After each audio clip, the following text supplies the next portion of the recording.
अक्षय तृतीया भारतीय संस्कृति में विशेष महत्व रखता है। यह तिथि एक ऐसा दिन होता है जब कोई भी शुभ कार्य बिना मुहूर्त देखे किया जा सकता है। अक्षय का अर्थ होता है जो कभी नष्ट न हो और तृतीया का अर्थ है तीसरी तिथि। यह पर्व वैशाख माह के 10 की शुक्ल पक्ष की तृतीया को मनाया जाता है और इस दिन का महत्व पौराणिक कथाओं में भी खास तौर पर देखा जाता है। इसे सर्वार्थ सिद्धि का दिन माना जाता है, यानी इस दिन किए गए सभी कार्य सफल होते हैं और शुभ फल देते हैं। अक्षय तृतीया पर किए गए दान तप और साधना से अनंत पुण्य मिलता है, जो जीवन में सुख समृद्धि और खुशहाली का संचार करता है।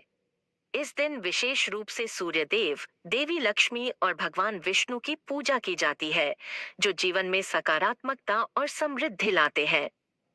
पंचांग के अनुसार अक्षय तृतीया 2025 का पर्व 29 अप्रैल 2025 को सायं 5:32 से प्रारंभ होकर 30 अप्रैल 2025 को दोपहर 2:25 तक रहेगा। हालांकि उदय तिथि के अनुसार अक्षय तृतीया 30 अप्रैल को ही मनाई जाएगी। इस साल अक्षय तृतीया पर 3 अद्भुत योगों का निर्माण हो रहा है, जो इसे और भी विशेष बनाते हैं। सर्वार्थ सिद्धि योग, शोभन योग और रवि योग इस दिन बन रहे हैं। इन तीनों योगों का साथ अक्षय तृतीया को अत्यधिक फलदायक बनाता है।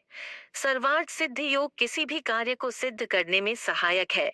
वही शोभन योग शुभता का संकेत देता है और रवि योग कार्यों में सफलता और समृद्धि लाता है।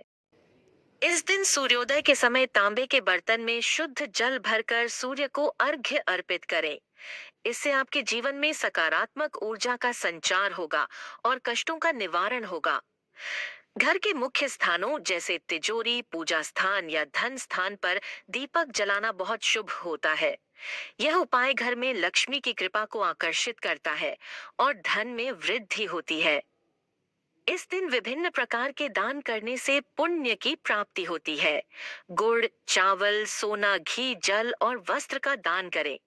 इन वस्तुओं का दान जीवन में समृद्धि और सुख शांति लाता है। चांदी या स्वर्ण का दान विशेष रूप से इस दिन बहुत लाभकारी होता है। यह उपाय आपके जीवन में स्थायी समृद्धि और सुख प्रदान करता है। तिजोरी में दीपक रखना खास तौर पर धन में वृद्धि और आर्थिक स्थिति को सुदृढ़ बनाने के लिए किया जाता है। दीपक की लौ से लक्ष्मी की कृपा बनी रहती है। एयुएम ह्रीं ह्रीं सूर्याय सहस्त्र किरणाय मनोवांछित फलम देहि देहि स्वाहा मंत्र का जाप करके सूर्योदय के समय सूर्य देव को प्रार्थना करें। इससे आपके जीवन में सुख, समृद्धि और सफलता की प्राप्ति होती है। इस दिन शुद्ध जल का दान करने से पितृगण और देवता प्रसन्न होते हैं। यह उपाय घर में शांति और समृद्धि का वास करता है। सफेद वस्त्रों का दान करने से शुभता और सफलता प्राप्त होती है। इसके द्वारा आप अपने पितरों और देवताओं को सम्मान देते हैं, जिससे जीवन में सुख और समृद्धि बढ़ती है। घी का दान अक्षय तृतीया पर विशेष रूप से फलदायी माना जाता है। यह उपाय आपके जीवन को समृद्धि से भरपूर करता है और आशा है दोस्तों, आप इन उपायों को अपनाकर अपने जीवन में अक्षय पुण्य का लाभ प्राप्त करेंगे। जय माता दी।